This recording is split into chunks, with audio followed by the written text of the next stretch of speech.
So now we're doing a step out. So he's putting in a regular left side flashing. Now we're gonna go from 2 here, and then we're gonna actually step out wider. Yep. So you'll notice that once he puts this one in, the next flashing that he puts uphill has been notched.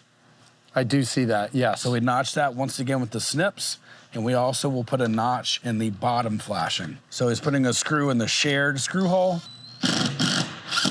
Now I notice that the metal flashing also is snipped. So they notched that leading edge just so that it wouldn't rise up.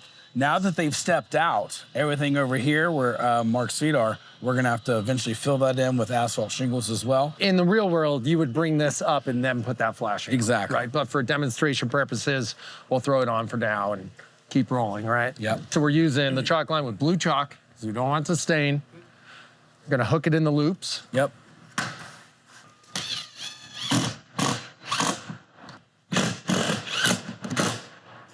So now we have a step out. We did the flashing, the left side flashing here. Yep. Because our hipper valley is going up this direction, Yes. right? So now we're doing our triangle this way, right? So we put these two in.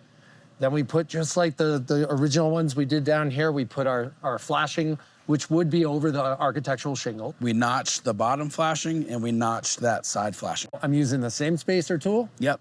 I'm gonna screw it in on the top, just like all the other ones, and I'm gonna do the left side flashing similar to this. Just like that one. And of course, also connecting it, testing it, making sure the voltage is good. Yep, just plugging in the neighbors, checking the voltage at the end of every row.